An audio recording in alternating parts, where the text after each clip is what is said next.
नमस्कार मु डमरुधर जार संविधान न्यूज रे आपण मानकु स्वागत करुची। आजिर खबर उपरे नजर पकेवा। बिजू बाबूंको तिरोधान दिवस पालित आज नर्ला बीजेडी पक्षरु ब्लॉक सभापति नीलमणि साहूंको अध्यक्षतार प्रबाद पुरुष बिजू बाबूंको 29तम तिरोधान दिवस नर्ला प्राणीधन चिकित्सालय निकटस्थ पड़िया महासमारोह पालित हो जाइछे। एथिरे मुख्य अतिथि भावरे नर्ला विधायिका मनोरमा महांती योगदान करी बिजू बाबूंको फोटो चित्र रे धूप दीप दे श्रद्धांजलि अर्पण करथिले।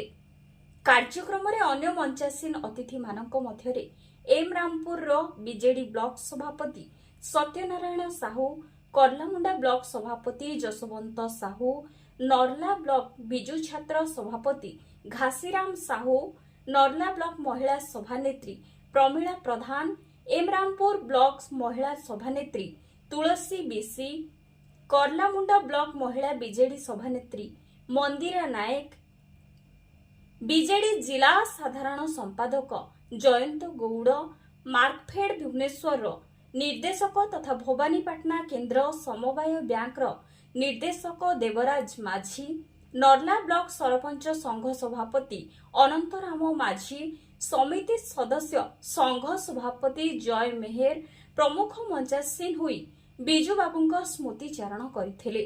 जिला उपसभापति सरोज राउत प्रथमे स्वागत भाषण प्रदान करने सह बिजू बाबूंको प्रति केवल उत्कल प्रदेश नुहे सारा देशर लोकंको भल पाइबा रहिबार कहिथिले।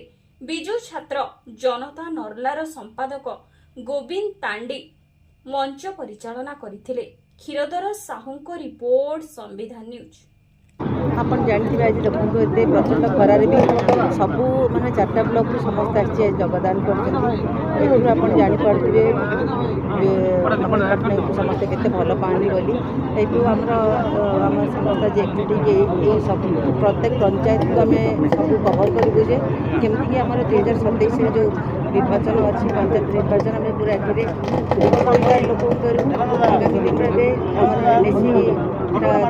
एनएसी चेयरमैन आम बिजू परिवार भी करूँ समस्त बहुत मात्रा योगदान समस्त।